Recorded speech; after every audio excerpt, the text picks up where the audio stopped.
NFC के लिए और मनरेगा की पेमेंट, बाथरूम पेमेंट के लिए ही सिर्फ सरपंचेस हैं, उसके अलावा उन्हें मालूम ही नहीं है। हमारा बीडीसी भी वही है।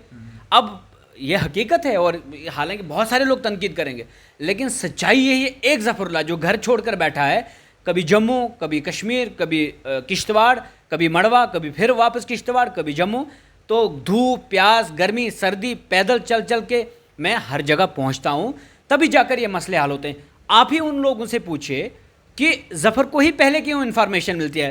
89 लोग वहां पर चुने हुए हैं, तो शेख ज़फ़र को ही क्यों इन्फॉर्मेशन मिलती है। न्यूज़ सैर इंडिया और मैं हूं अरफाज अहमद आएंगा। आज की खास मुलाकात में हमारे साथ मौजूद हैं शेख ज़फ़रुल्लाह जी, डीडीसी काउंसलर हैं मड़वा से। सर, स्वागत है आपका न्यूज़ सैर इंडिया में। शुक्रिया। ज़फ़र साहब, क्या कहना चाहेंगे, जिस तरह से आपने बहुत सारे वादे लोगों के साथ किए थे, खासकर अपनी कॉन्स्टिट्यूंसी के जो लोग हैं उनके साथ बड़े सारे वादे किए थे। आप पे इल्ज़ाम ये भी लगता है, पहला इल्ज़ाम मैं आप पे ये लगाऊंगा, आपके अपोजिशन में बैठे हुए लोग ये इल्ज़ाम आप पे लगाते हैं कि आप काम दूसरों का किया होता है, क्रेडिट आप लेने चले जाते हैं, फ़ोटोज़ आप अपने वॉल पे डालते हैं अपने सोशल मीडिया के माध्यम से कि ये मैंने अप्रोच किया था और ये काम हो रहे हैं। देखिए अरफाज भाई, आपने ये सवाल जो पूछा, ये वाकई में मेरे अपोजिशन के लोगों का सवाल है। और अपोजिशन के लोगों का जहाँ काम था कि अगर मैं कहीं नाअहल साबित होता तो वो अपनी काबिलियत दिखाते, वो कहते कि देखिए इसने ये काम नहीं किया, हमने किया। लेकिन आजकल की अपोजिशन का आपने देखा ही होगा क्या हाल है। अपोजिशन का मतलब होता है कि यहाँ आज के दौर में कि जो काम करे उसको रोको, उसके काम ना हो, ताकि हम उसको नाअहल करार दें अपने इलाके में और अपने मैंडेट पे, और अगली बार हम कूद पड़ें और हम लोगों को बताएं कि देखो इसके दौर में कुछ नहीं हुआ, इसलिए हमें आप ले आइए सामने और हम ये करके दिखाएंगे। लेकिन इलाके मड़वा में आपने देखा होगा, एनसी ने भी वोट लिया, पीडीपी ने भी वोट लिया, कांग्रेस ने भी वोट लिया और भाजपा ने भी वोट लिया। अब उनके दौर में तो हुआ कुछ नहीं, ठीक है। जब डिस्ट्रिक्ट डेवलपमेंट काउंसिल के इलेक्शन हुए, मैंने इस दौरान अवाम के साथ बहुत सारे वादे किए। वादे क्या किए? मैंने कहा कि मैंडेट जो मेरा होगा, हम इस मैंडेट पर लड़ेंगे, और सबसे बड़ी ज़रूरत है सड़क, बिजली, टेलीफोन सिस्टम। और आपने देखा होगा कि टेलीफोन सिस्टम की आज की दुनिया में आप अंदाज़ा लगा सकते हैं कि कितनी ज़रूरत है। चाहे ऑफिसेज़ की बात करें, चाहे मीडिया की बात करें, चाहे आप एजुकेशन की बात करें, हेल्थ की बात करें, हर जगह पे इसका इस्तेमाल होता है। तो मैंने अपने लोगों से ये वादा किया कि टेलीकम्युनिकेशन के साथ आपको जोड़ा जाएगा, और इसके लिए हमारा भरपूर प्रयास रहेगा। आज आप अगर देखेंगे, लास्ट ईयर हमने कोविड के होते हुए भी हम जियो वालों तक पहुँचे, आशुतोष बजाज तक पहुँचे, जैसी गांधी तक पहुँचे, राजेंद्र दत्ता साहब तक पहुँचे।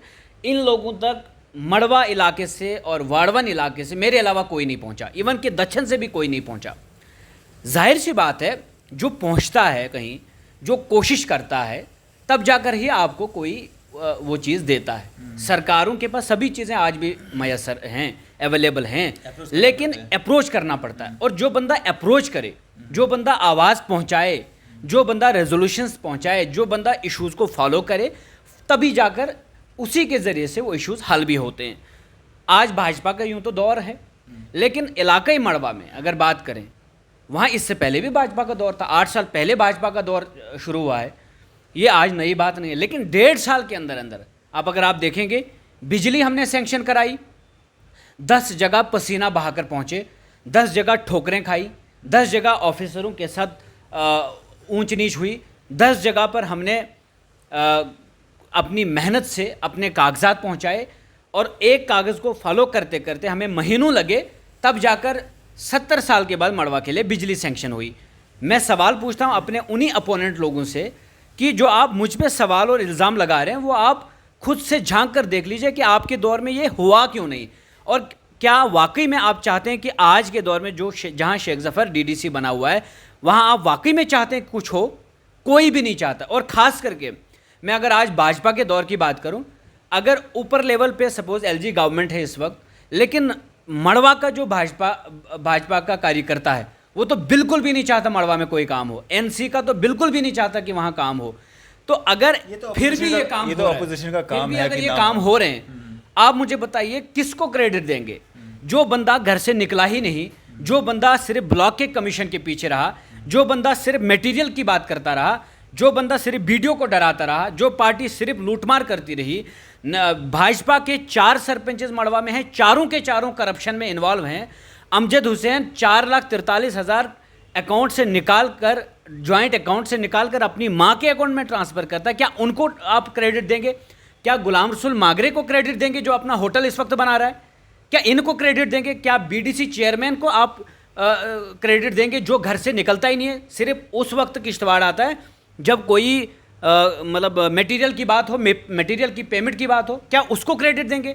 जो मड़वा इलाके से कहीं जम्मू तक नहीं आया, जो बीडीसी मड़वा का आज तक डिस्ट्रिक्ट डेवलपमेंट काउंसिल की मीटिंग में नहीं आया, क्या आप उसको क्रेडिट देंगे? आप जाकर देख लीजिए मड़वा के जितने भी इश्यूज़ हैं, मैंने उनको एक लाइन में लाया, मैंने उन इश्यूज़ को सेक्रेटरीट तक पहुंचाया। मैंने अशोक साहब शर्मा जो हमारे इससे पहले के डीसी साहब थे, उनकी मदद से अपने तमाम कागज़ों को मजबूत बनाया। और आज मैं ये दावे के साथ कह सकता हूँ, टेलीकम्युनिकेशन की दुनिया के साथ हम दिन बर दिन मजबूत होते जा रहे हैं, मजबूती से जुड़ रहे हैं। आज 1-1.5 साल के अंदर अंदर 6 टावर बने और फाइबर का काम डिस्ट्रिक्ट किश्तवाड़ में पहली फाइबर की लाइन जो है मड़वा सब डिवीजन के लिए सैंक्शन है। कोई तो पहुंचा। और राजेंद्र दत्ता साहब को हमने मड़वा लाया और बाकी जियो की टीम को हमने मड़वा लाया, बार बार लाया। और हमसे उन्होंने वादा किया था पिछली बार कि हम आपको फाइबर की लाइन के साथ जोड़ेंगे। और क्योंकि हम यहाँ खुद आकर देखें कि आपकी लाइफ कैसी है। ये सब तो अकेले करते हो या बाकी लोग भी? सरपंच बीडीसी या बाकी लोग? वहाँ के 1-2 एफिशिएंट हैं, बाकी तो सारे के सारे निकम्मे हैं। मतलब मैं कोई इल्ज़ाम नहीं लगा रहा हूँ, मैं ये कह रहा हूँ कि देखो आज इस वक्त डीपीआर फ्रीज कराने थे अपनी पंचायतों के, घर बैठे हुए हैं। जो ही पेमेंट्स की बात आ जाएगी वो किश्तवाड़ आ जाते हैं। 14 FC के लिए और मनरेगा की पेमेंट, बाथरूम पेमेंट के लिए ही सिर्फ सरपंचेस हैं, उसके अलावा उन्हें मालूम ही नहीं है। हमारा बीडीसी भी वही है। अब ये हकीकत है और हालांकि बहुत सारे लोग तनकीद करेंगे, लेकिन सच्चाई यही है। एक ज़फ़रुल्लाह जो घर छोड़कर बैठा है, कभी जम्मू, कभी कश्मीर, कभी किश्तवाड़, कभी मड़वा, कभी फिर वापस किश्तवाड़, कभी जम्मू, तो धूप, प्यास, गर्मी, सर्दी, पैदल चल चल के मैं हर जगह पहुंचता हूं, तभी जाकर ये मसले हल होते हैं। आप ही उन लोगों से पूछिए कि ज़फ़र को ही पहले क्यों इन्फॉर्मेशन मिलती है? 89 लोग वहां पर चुने हुए हैं, तो शेख ज़फ़र को ही क्यों इन्फॉर्मेशन मिलती है? क्योंकि मैं क्लियरेंस भी एक मुद्दा था, फॉरेस्ट क्लियरेंस। देखिए यही बात है, बिजली का मुद्दा था, बिजली सैंक्शन हो गई RDSS स्कीम के तहत, कागज़ पहुंचा कहीं तभी जाकर ना। गवर्नमेंट ऑफ इंडिया को और government of Jammu and Kashmir को आपकी फिक्र नहीं है। जब तक ना आपको अपनी फिक्र खुद होगी, जब तक ना कोई मांगने वाला हो, तब तक देने वाला कोई नहीं है। आज तक क्यों नहीं मिला हमें? क्या आप ही खुद सोचिए, जो बंदा कह रहा है कि मैं असेंबली में जाना चाहता हूँ, इलेक्शन लड़ना चाहता हूँ, क्या चाहेंगे मेरे अपोजिशन वाले कि मड़वा में कोई काम हो? कतई भी नहीं, वो बिल्कुल भी नहीं चाहते। लेकिन मैंने मेहनत की, बार बार एक कागज़ को पहुंचाता रहा हर जगह, उसी को मतलब हर जगह फॉलो करता रहा, तो तभी जाकर बिजली सैंक्शन हो गई। टेलीकम्युनिकेशन इस वक्त डेवलप बेहतर तरीके से हो रहा, फाइबर की लाइन वहाँ पर डेवलप हो गई। फॉरेस्ट क्लियरेंस, मैं कह रहा हूँ फॉरेस्ट क्लियरेंस के तमाम तरह डॉक्यूमेंट्स कंप्लीट भी हुए, सभी तरह की फॉर्मेलिटीज़ जो थी, EDs नहीं लगाई गई अब, और बेहतर तरीके से उसमें फॉरेस्ट डिपार्टमेंट ने भी पूरा ताउन किया। PMGSY एक्शन साहब, असलम साहब ने पूरा भरपूर सपोर्ट किया। विजय कुमार साहब जो DFO मड़वा हैं, उन्होंने पूरे बेहतर तरीके से कागजात चलाए। माजिद साहब जो DFO वाइल्ड लाइफ हैं, उन्होंने बेहतर तरीके से कागजात चलाए, सपोर्ट किया हमें हमारे कागजात को चलाने में। उसके बाद बहुत सारे ऐसे मुलाजमिन हैं जंगलात के और PMGSY के, जिन्होंने भरपूर इस फाइल को चलाने में हमारी मदद की। और उसके बाद कमिश्नर साहब फॉरेस्ट हैं या चीफ साहब जो PMGSY के हैं, इन सब ने हमें भरपूर मदद की। और उसके बाद अगर मैं बात करूं, चीफ साहब जो वाइल्ड लाइफ के गुप्ता साहब हैं, उन्होंने तो मड़वा का पैदल दौरा किया। इससे पहले PMGSY के चीफ साहब थे, मड़वा का पहला दौरा पैदल किया। इससे पहले क्यों नहीं होता था? मैं यही तो कह रहा हूं कि जब ये चीज़ें कोई कहीं पहुंचता है और उन ऑफिसरों से मदद मांगता है, उनसे रिक्वेस्ट करता है, मैंने मेहनत की, उन्होंने मदद की, और आज मैं ये कह सकता हूँ कि हमारी फॉरेस्ट क्लियरेंस की जो फाइल है वहाँ पहुँची जहाँ 70 साल तक नहीं पहुँची थी। हमें तो नेशनल कॉन्फ्रेंस ने वाइल्ड लाइफ में फंसाया था, हमें तो फॉरेस्ट क्लियरेंस उन्होंने देने की कभी कोशिश नहीं की। और उन्हीं के अपने ही थे, चाहे वो चीफ थे उस वक्त, चाहे रेंजर थे, चाहे DFO थे, वो उन्हीं के थे। और नेशनल कॉन्फ्रेंस के बशीर साहब मरहूम किचलू, वो तो फॉरेस्ट मंत्री थे, उन्होंने तो मड़वा को वाइल्ड लाइफ में उस वक्त फंसाया, तो क्लियरेंस होना नहीं था। उसके बाद भाजपा की सरकार आई, उन्होंने तो बूंडा के टनल का वादा किया, आज तक नहीं बना। तो इनके वादे, इनके दावे खोखले। लेकिन आज एलजी एडमिनिस्ट्रेशन, मैं समझता हूं अभी तक एलजी एडमिनिस्ट्रेशन ने हमारे कामों में मुझे तो सपोर्ट की। मुझे कहीं नहीं लगा, ये नहीं कि मतलब इसलिए कि मैं कह रहा हूं कि चापलूसी करूं, नहीं, हमारे मुद्दे हैं, हमारे मसले बहुत संगीन हैं। मैंने अपने लोगों की ज़िंदगी को आसान करना है, मैंने अपने मुस्तकबिल, आज भले ही बहुत सारे लोगों को परेशानी भी होगी, लेकिन आने वाला जो कल है वो बहुत बेहतरीन होगा। यकीन जानिए अरफाज भाई, 70 साल के बाद मड़वा के और वाड़वन के लोकल रोड्स पे मैकडम पड़ा। कहाँ था आज तक वो मैकडम? 10 साल से हम गर्दा पी रहे थे वहाँ सड़कों का। हमारे स्कूल के बच्चे स्कूल जाते थे, सुबह सफ़ेद यूनिफॉर्म लगा के आते थे, शाम को वही काली हो जाती थी। हम बीमार हो जाते थे आधे से ज़्यादा लोग। अस्पताल की बिल्डिंग 3 साल से पेंडिंग थी, काम ही नहीं हो रहा था। आज अगर आप देखेंगे कितना ज़बरदस्त काम हो रहा है। कॉलेज की बिल्डिंग का काम आज तक नहीं हुआ। मतलब आप खुद सोचिए कि इसी 1.5 साल में ये सारी चीज़ें क्यों हो रही हैं, मतलब इससे पहले क्यों नहीं हो रही थी। इसका मतलब कोई है पीछे, कोई कहीं पैर पकड़ रहा है कमिश्नर के, कोई कहीं डायरेक्टर के पास पहुंचता है अपना कागज़ लेकर, तभी जाकर ये मुमकिन है। और सारी चीज़ों को एक साथ हल करना भी नामुमकिन सी बात है। मेरा मैंडेट देखो क्या है, लेकिन मेरी कोशिशें और मेरा इरादा बहुत बेहतर है। और जिन कोशिशों से और जिस इरादे से ये सारी चीज़ें हो रही हैं, इंशाअल्लाह ताला मैं आपको दावत दूंगा। फिर आप मड़वा के इलाके में जब आएंगे, आप मड़वा के लोगों से जाकर पूछिए ये जो चीज़ बन रही है, क्या 2020 में थी ये चीज़, 2019 में थी या 2002 में थी, तो 2021 में कौन कौन सी चीज़ें हुई वो आपको बताएंगे कि सड़कों का काम बेहतर हुआ, कॉलेज का काम शुरू हुआ, अस्पताल की ऊंचाई मिली हमें, अस्पताल की बिल्डिंग इतनी ज़बरदस्त शानदार बिल्डिंग बनी। उसके बाद आप देखेंगे ब्रिजेस सेंक्शन कराए, स्टील के ब्रिजेस, और उसके बाद फॉरेस्ट क्लियरेंस की फाइल चली, बिजली सेंक्शन हो गई, टेलीकम्युनिकेशन की दुनिया के साथ जुड़ गए, वीसेट्स हमने जो किसी ने चुराए थे वो हमने वापस लाए। ये सारी जो चीज़ें हैं मेरे 1.5 साल के दौर में हुई। ये तभी मेरे इस दौर में हुई जब मैं कहीं पहुंचा। और बाकी लोग जब घर से निकले ही नहीं तो आप किसको क्रेडिट दोगे? मतलब आप घर से निकलोगे नहीं, आप बोलोगे ये मैंने काम किया। कैसे करोगे आप घर पे काम? घर पे तो सिर्फ आप खाना खा सकते हैं, ठीक है। फिर किश्तवाड़ जब आप आओगे, अगर मार्च के महीने में आ गए तो समझ लो कमीशन खाने आ गए। तो मड़वा के मैंने जितने भी लोग देखे ये मेरी अपोजिशन करते हुए, वो तो वही लोग हैं। लेकिन मैं मड़वा के लोगों को कहता हूं कि सब्र के साथ मेरे साथ आगे बढ़िए।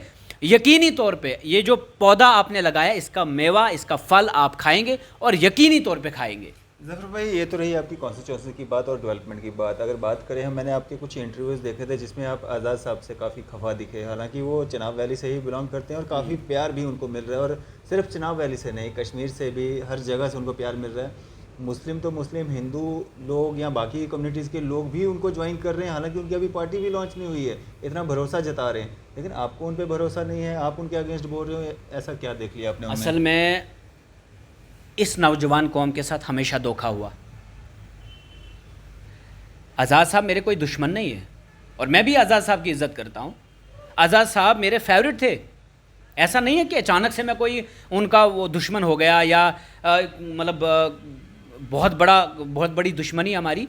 हम जो भी बात करते हैं, आज मैं एक नौजवान हूँ, मैं तो उन नौजवानों से भी कहता हूँ कि आप मुझे बताइए कि एवरेज लाइफ क्या है, जम्मू कश्मीर की एवरेज लाइफ क्या है हिंदुस्तान की। अगर आप एवरेज लाइफ देखेंगे 60-70, आज़ाद साहब 70 पार तो चले गए, ठीक है। एक नौजवान अगर एक 70 साल के पॉलिटिशियन से ये उम्मीद रखता है ये मेरा मुस्तकबिल है, मुझे तो लगता है कि उसको 1000 बार सोच विचार करना चाहिए इस बात पर कि नौजवान का एक बुजुर्ग मुस्तकबिल नहीं हो सकता। एक बुजुर्ग बाप भी कहता है कि आगे मेरी ज़िंदगी छोटी सी ज़िंदगी है, अब जो कुछ भी है वो मेरा बच्चा संभालेगा, ठीक है। और मेरा तो खुद का यही मुस्तकबिल है अब, क्योंकि मैं अब बेसहारा हो जाऊंगा, बुजुर्ग हो जाऊंगा, लाठी उठानी पड़ेगी, कमज़ोरी आ जाएगी, खून ख़त्म होगा, तो मेरा तो मुस्तकबिल अब ये मेरा बच्चा है। तो एक बाप भी खुद भी कहता है कि मेरा मुस्तकबिल जो है मेरा बच्चा है। तो हम कैसे कह सकते हैं 70 साल के बुजुर्गों को? पहली बात तो यह है कि वो हमारा भविष्य है। दूसरी बात, अगर आप आए थे, एक अलग पार्टी बनाए, आपके पास कुछ अलग रोड मैप होना चाहिए। तो वही रिटोरिक स्टेटहुड दूंगा। एक तरफ से आज़ाद साहब कह रहे हैं कि मैं 370 पे सियासत नहीं करूंगा, मैं ख्वाब नहीं बेचूंगा। दूसरी तरफ से ख्वाब ही तो बेच रहे हैं कि मैं दूंगा। ये फ्यूचर की बात है ना। आप सड़क पर आते, लड़ते इन चीज़ों के लिए, आप ये चीज़ें पहले दिलाते, फिर इन चीज़ों पे, इन मुद्दों पे इलेक्शन लड़ते कि देखो मैंने ज़मीन दिलाई, मैंने जॉब सिक्योरिटी दिलाई, अब आपका फ़र्ज़ बनता है कि मेरे साथ खड़े हो जाएं। तो पहला शेख ज़फ़र होता जो उनके साथ खड़ा हो जाता, तो बताइए इसमें क्या बुरी बात है। दूसरी बात जो मेरे जहन से, आज़ाद साहब की अपनी एक छवि है, अपनी एक पहचान है। बहुत सारी उंगलियां उठती हैं, बहुत सारी उंगलियां उठाई जा सकती है, और ये हमारा जमहूरी हक है। लेकिन आप देखिए ज़रा, जो आज़ाद साहब के साथ लीडर जा रहे हैं, गुलाम मोहम्मद सरूरी साहब, अपनी एक लड़की है उनकी, उसकी जगह एक फर्जी कैंडिडेट बिठाकर एग्ज़ाम में वो डॉक्टर बनाना चाहते हैं उस लड़की को। ऐसे बंदे को आप अपने साथ चला रहे हैं तो आपकी छवि पे असर नहीं पड़ेगा। वो भी 70-75 साल के बुजुर्ग हैं। जब उनसे हम सवाल पूछते हैं कि सरूरी साहब, आपने अपने दौरे इक़्तिदार में मड़वा के लिए सड़क क्यों नहीं बनाई, जब हम आज़ाद साहब से क्या पूछ नहीं सकते? अगर वह हम उनको इतनी इज्जत मान सम्मान चीफ मिनिस्टर बना सकते हैं, सवाल नहीं पूछ सकते? तो सवाल तो पूछना फ़र्ज़ है ना, तो सवाल तो पूछ ही सकते हैं ना। अगर सवाल नहीं पूछने देंगे फिर बीजेपी में और आप में क्या फ़र्क है? सवाल हमारा ये है, आप चीफ मिनिस्टर थे, आपको मड़वा वार्ड 1 दक्षिण की कभी परवाह हुई? हमें आज भी बिजली से महरूम रहना पड़ा, आज भी बिजली से महरूम है हम, आज भी परमानेंट रोड कनेक्टिविटी से महरूम है। चिनाब वैली का चीफ मिनिस्टर, चिनाब वैली में सबसे बड़ा सब डिवीज़न जो है मड़वा, वो आज भी बिजली और सड़क से महरूम है। तो सवाल नहीं पूछूंगा मैं, हमारे दिल जले हुए हैं। उम्मीद जितने कद्दावर नेता हैं उतने कद के जैसे फैसले भी होने चाहिए, ये तो गिला रहेगा ना।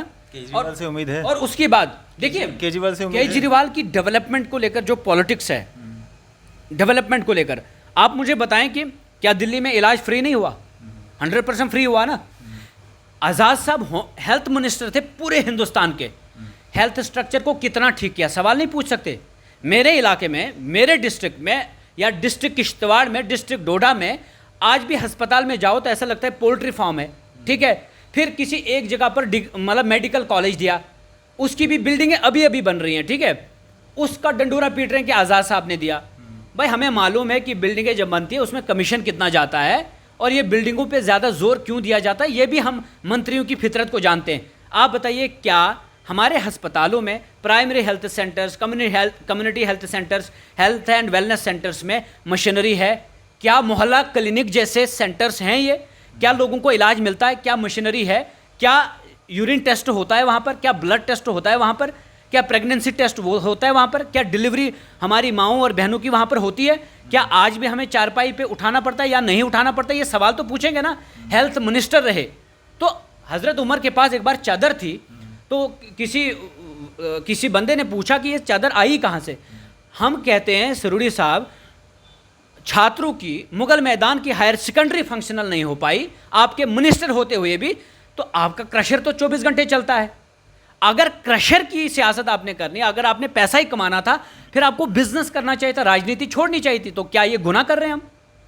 तो आप मुझे बताइए, जो लीडर पुराने का हिसाब नहीं दे रहे हैं तो आगे वो कैसे हमें ले जाएंगे? हमें कैसे उम्मीद होगी कि वो हमारा भविष्य है? कल नहीं हो सकते वो कल। इस हिसाब से तो जैसे आप बोल रहे हैं कि 1.5 साल में भाजपा के दौरान या एलजी एडमिनिस्ट्रेशन के दौरान जो है काम अच्छे हुए हैं, फिर तो आपको भाजपा ज्वाइन कर लेनी चाहिए थी। देखिए, काम अच्छे हो रहे हैं, काम करने वाले अच्छे नहीं हैं, काम करने वाले बहुत कम हैं, और जो लगे हैं जो वो तो काम करेंगे। जाहिर सी बात है, आप दिन में मजदूरी करोगे, शाम को 500 रुपये मिलेगा ना, कोई मना तो नहीं ना करेगा। लेकिन अगर आप करोगे ही नहीं, और भाजपा में वही एक टोला है, ये सिर्फ हुकूमतें तोड़ने में, सिर्फ यहाँ नई नई पार्टियाँ बनाने में लगे हैं।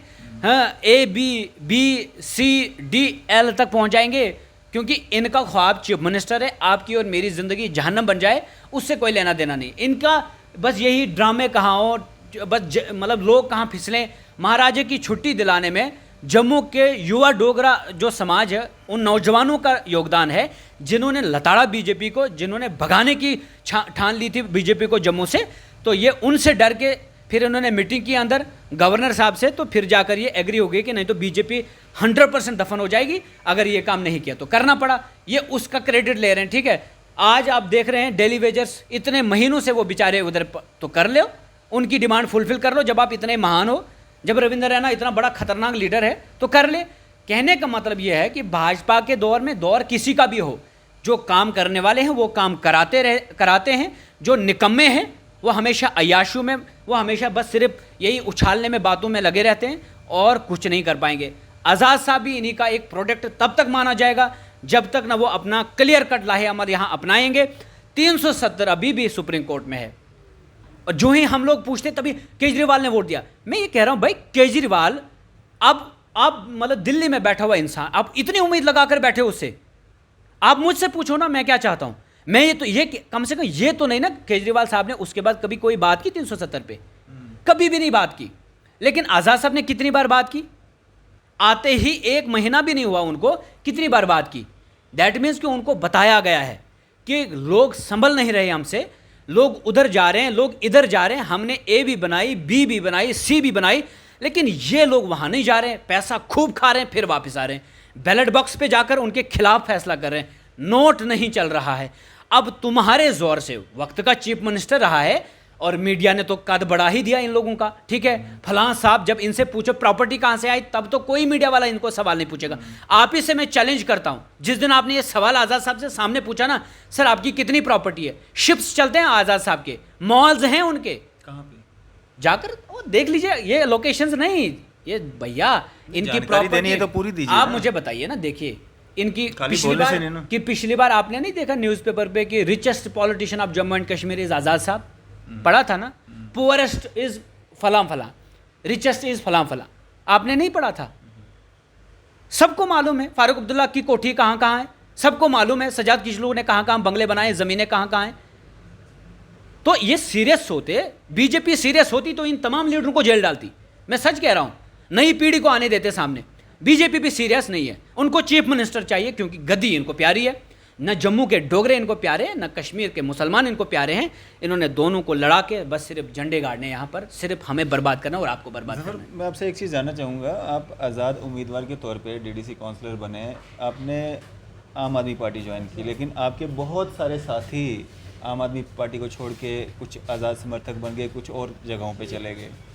तो आपको लगता है कहीं आपने गलती तो नहीं कर दी, जल्दबाजी तो नहीं कर दी आम आदमी पार्टी ज्वाइन करने में? ये एक सोच के साथ जब आप जुड़ जाते हैं, सोच कभी मरती नहीं है, सोच के साथ जुड़ जाओ, धीरे धीरे चीज़ें चेंज होती हैं, लोग आते हैं लोग जाते हैं। लेकिन असली लीडर वो होता है जो आवाम के बीच में जाता है, आवाम को मोटिवेट करता है कि तुम्हारे लिए बेहतर रास्ता ये है। उस रास्ते पे जब आप जाते हैं, आप पहले लीड करते हैं खुद, फिर लोगों को उस रास्ते की तरफ ले जाते हैं। तो मेरा ये बिलीफ है कि हम डेवलपमेंट के लिए इस सियासत में आए हैं, हम डेवलपमेंट की ही राजनीति करेंगे, हम डिवाइड एंड रूल वाली पॉलिसी नहीं अपनाएंगे, हम आखिरी दम तक लोगों को उसी सोच पे रखेंगे जिस सोच को लेकर हम आज लोगों के बीच में जा रहे हैं। हम सड़क की बात करें, बिजली की बात करें, टेलीफोन भरोसा नहीं जीत पा रहे हैं, लोगों का भरोसा नहीं जीत पा रहे हैं। बिल्कुल, देखिए जाहिर सी बात है, एक पौधा लगाया उसको बढ़ने में टाइम लगता है। आप ये तो नहीं कह सकते ना कि पौधा अभी खड़ा नहीं हो रहा है, इसका मेवा नहीं आएगा, इसका फल नहीं निकलेगा। साहब के लिए आप एकदम से कह सकते हैं कि मेवा नहीं आएगा, अपने लिए कह रहे हैं कि टाइम लगेगा। वो सूखा हुआ पेड़ है, अब आपको क्या लगता है वो पौधा नहीं है? अब वो मौका तो मिलना चाहिए। आप कैसे किसी को बोल सकते हैं वो मर जाएगा या वो बूढ़ा हो गया है या वो कुछ कर नहीं सकता है? वो इसीलिए तो पार्टी छोड़ के आया है कि मैं कुछ करना चाहता हूँ जम्मू कश्मीर के लिए। 2.5 साल में जो काम उन्होंने किए हैं वो शायद आज तक कभी नहीं हुए। इतने सारे डिस्ट्रिक्ट दिए, इतने सारे हॉस्पिटल दिए। 30 साल से वो पार्लियामेंट में है, आप कह रहे हैं उनको मौका दीजिए, तो फिर हमें दफन कर दीजिए नौजवानों को, उनको मौका दे दीजिए, हमें दफन कर दीजिए। दो ही तो बातें हैं। वो तो लोगों का काम है, लोगों ने किसको मौका देना है, किसको नहीं देना है, डिसाइड वही करेंगे ना। तो आप और मैं तो वैसे भी नहीं जा रहे हैं बैलेट बॉक्स पे ना अभी। मैं ये कह रहा हूँ अगर आपको उनको मौके पे मौका और मौके पे मौका दे ही देना है, फिर तो आपने देखे हालात क्या है हमारे, तो देते जाओ मौके, करते जाओ अपनी नस्लों को दफन। और जो नौजवान जिसके अंदर सलाहियत भी होगी, ताकत भी होगी, दौड़ने की, भागने की, और जिसके अंदर वो ये क्षमता होगी जो हर चीज़ को सह सकता है, बर्दाश्त कर सकता है, उसको दफन कर दो। तो दिया है ना, आपको भी मौका दिया है। हम तो देखो यही तो मैं कह रहा हूँ, पौधा पेड़ बन जाता है, अब पेड़ फिर सूख भी जाता है। तो आज़ाद साहब सूख गए, अब आ गए हमारे पास, ठीक है। जब सारा कांग्रेस का वो रस निचोड़ा, ठीक है, वो नींबू का रस निचोड़ा ना, तो अब नींबू को फेंकना है, ठीक है, तो फेंक दिए। मैं ये कह रहा हूँ कि उनका जो मैंडेट था बहुत हाई लेवल का था, और उस हाई लेवल पे आप ये नहीं कह सकते जो मुझे डीडीसी और चीफ मिनिस्टर को कंपेयर करेंगे। हम तो अभी बढ़ ही रहे हैं, बढ़ाएंगे लोग तो बढ़ेंगे, नहीं बढ़ाएंगे तो दफन हो जाएंगे। लेकिन आज़ाद साहब को लेकर मेरा ये मानना है कि उन्हें अपना स्टैंड जो है क्लियर करना आप होगा। मेरे को एक बात बताओ, आम आदमी पार्टी का ग्राफ इतना गिर क्यों रहा है? पहले तो बड़ा ऊंचा जा रहा था, जैसे एक बलून में एक हवा भरी होती है, एकदम से हवा निकल गई। देखिए रोज़ तो धरने तो नहीं होंगे, रोज़ प्रदर्शन नहीं होंगे। क्यों नहीं रोज़ होंगे? joinings हो रही है। लोग सड़कों पे हैं, क्यों नहीं होंगे कोई नहीं प्रोटेस्ट? है, ज़मींदारी में लगे हुए हैं। आपकी गलत असेसमेंट है आज। आज आपको पता है कौन सा सीज़न है? वर्किंग सीज़न है ज़मींदारों के लिए। ज़मीन में लोग आज इस वक्त ज़मींदारी कर रहे हैं। मैं हाँ, आपके उधर की बात नहीं कर रहा हूँ, ये यहाँ पे बड़े-बड़े- शहरों में तो आ सकते हैं। बड़े बड़े नेताओं के पास बहुत तिजोरियां भरी हुई है, ये किसी को भी ला सकते हैं। आप उनकी बात ना करें, ठीक है। एक होता है कि लोगों का आना। तो बीच वो- में जो आपकी मीटिंगें हो रही थी, रैलियाँ हो रही थी, पैर रखने के लिए जगह नहीं था, वो क्या पैसे दे के ला रहे थे आप? नहीं, देखिए मैंने कहा ना कि नई पार्टी का हमारे पास पैसा है ही कहाँ। आपको लगता है मेरे पास पैसा है, पैदल चलता हूँ दिन भर यार? समझ रहे हैं आप? हमारे पास पैसा नहीं, हमारे तो पास लोगों को लोग दिखाने के लिए होता है ना जिनके सारा। काम करते हैं। वो तो जनता को दिखाने के लिए होता है कि हमारे पास किसी कुछ से नहीं भी है। पूछिए, मैं तो कहता हूँ कि आज रेड डलवा दीजिए। इतनी सारी जगहों पर ईडी और एनआईए जाती है, मेरे घर पे आए कभी तो देख ले कि सारे अकाउंट्स छानबीन करके देखे कि हमारे लोगों के पास कितना पैसा है। और जिन लोगों ने ये रैलियाँ बड़ी बड़ी की, समोसे खिलाकर, बिरयानी खिलाकर, उनका भी पता चल जाएगा। डालिए ईडी की रेड, डालिए आज़ाद साहब के उधर। आप आम आदमी पार्टी का दामन कभी नहीं छोड़ेंगे? किस लिए छोड़ना है? जब तक वो डेवलपमेंट की बात कर रहे हैं, जब तक वो सही रास्ते पर हैं, जब तक लोग वो कर रहे हैं, वो लोग वही चाहते हैं, क्यों छोड़ना है? लेकिन दल बदलू लोगों का कुर्सियों- साथ उस तरह का नहीं मिल रहा है, लोग जुड़ नहीं रहे हैं। धीरे धीरे धीरे धीरे, मैंने कहा बीज बोया है हमने, इसको ये पौधा बनेगा, फिर पेड़ बनेगा, फिर आप भी फल खाएंगे। एक दिन आप भी आम आदमी पार्टी ज्वाइन करेंगे। हम तो पॉलिटिक्स में कभी नहीं आएंगे ना, आप अब हमें कभी पॉलिटिक्स में सपोर्ट देखोगे। करेंगे। देखिए सपोर्ट करने में आप भी नागरिक किसी हैं। एक पॉलिटिकल पार्टी को सपोर्ट नहीं करेंगे। चलिए वो तो खैर जर्नलिज्म के एक एथिक्स में है, लेकिन जर्नलिज्म से हट के आप एक वोटर भी हैं, और मुझे यकीन है बैलेट बॉक्स पे जाकर आपका वोट भी आम आदमी पार्टी को ही तो पड़ेगा। हमारा एक हक है, वो हम किसको डालते हैं किसको नहीं डालते, वो हमारा एक पर्सनल इशू है। बिल्कुल, बिल्कुल। क्या मैसेज रहेगा आपका आम जनता के लिए? जनता को मैं यही कहना चाहूँगा कि देखिए जो इस वक्त की लीडरशिप है, हम एक लीडरशिप क्राइसिस से गुजर रहे हैं। जितना हो सके आपकी कॉन्स्टिट्यूंसीज़ में अगर कोई नौजवान आता है, अगर कोई पढ़ा लिखा आता है, उसको मौका दें और डेवलपमेंट के मुद्दों पे राजनीति हो। सड़क की बात हो, बिजली की बात हो, टेलीफोन सिस्टम की बात हो, बेहतर स्कूलों की बात हो, बेहतर अस्पतालों की बात हो, और फ्री इलाज और फ्री एजुकेशन बहुत ज़रूरी हो चुका है अब। क्योंकि अगर फ्री एजुकेशन नहीं है और फ्री इलाज नहीं है, गरीब मारा जाता है। और ये दो चीज़ें गरीब के लिए फ्री होना बहुत ज़रूरी है। और इन मुद्दों पे राजनीति अगर आप करते हो तो अपना मुस्तकबिल बनाते हो। और अगर आप इन मुद्दों पे कंप्रोमाइज़ करते हो, चंद बिरयानी के प्लेट्स और चंद हज़ार नोट्स आप लेकर जेब में डाल देते हो, आप अपने साथ साथ अपने बच्चों का भविष्य और फिर उनके बच्चों का भविष्य भी आप खतरे में डालते हो।